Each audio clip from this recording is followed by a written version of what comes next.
A legal marriage is necessary only to guarantee the inheritance rights of spouses. If children or of a common law union were registered in both parents' names, they could inherit from either, but the other parent usually had access to their inheritance. Because of this, there was no incentive for Alberto and Carolina to marry legally, he told me. Their only significant property consisted of their two houses, one in his name and one in hers. Since they had registered their children in both their names, their daughters would jointly inherit the property of whichever parent died first. If Carolina died first, Alberto would still have access to her house in Volta de Roballo through the children. Yet another cause in the decline of formal marriages may have been villagers' observation of hippie lifestyles. Even during the 1960s, Arambaperos had partly modeled their decisions about marriage on external norms. Wealthier Arambaperos, who were more likely to marry legally than poorer villagers, weren't just ensuring their inheritance rights, they were also emulating the norms of middle-class and upper-class people. Later villagers had regular contact with hippies whom they considered rich. These outsiders placed little value on legal marriage and permanent relationships, forcing villagers to revise their opinions about external norms of sex and marriage. An anthropology textbook axiom is that marriage is a mechanism for creating alliances.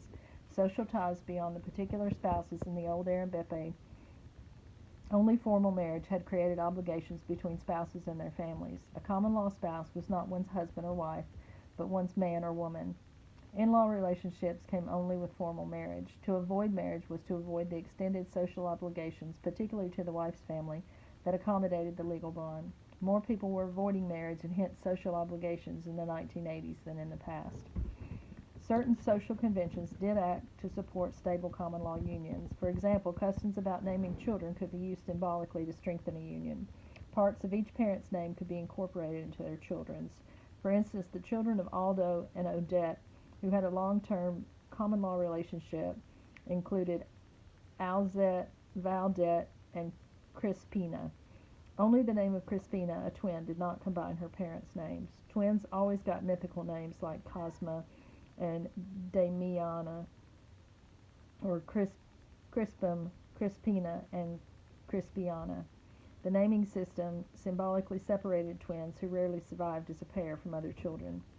Ritual kinship offered another way of shoring up common law arrangements. Fernando's daughter, aged 21, wasn't formally married to the father of her two children. The couple had eloped but said they planned to eventually make the union legal. Asked if he was pleased with the relationship, Fernando said he couldn't help being pleased since his daughter's mate was his godson, as was their first baby. The union lacked legal status, but Fernando was still godfather to his daughter's partner and to his own grandson, and compadre to his daughter and her partner. Thus, the compadresco system could provide close social ties between a woman's family and her partner and children when there was no legal bond. Although ritual kinship can provide compensatory social links, the decline in formal marriage, and thus in the alliances it creates, may contribute to the increasing atomism and social fragmentation noted in previous chapters.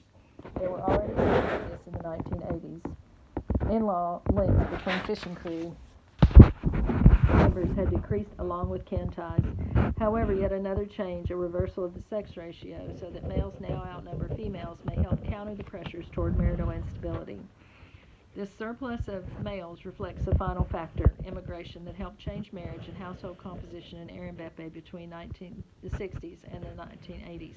Arambepe's 1964 population was 49% male and 51% female, and 17% of the village's 159 households had female heads.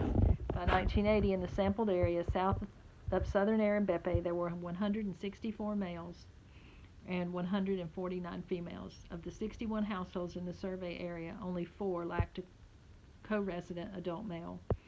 Only 6 had female heads. These figures confirm a pattern that became evident to me after a few days of talking with old friends.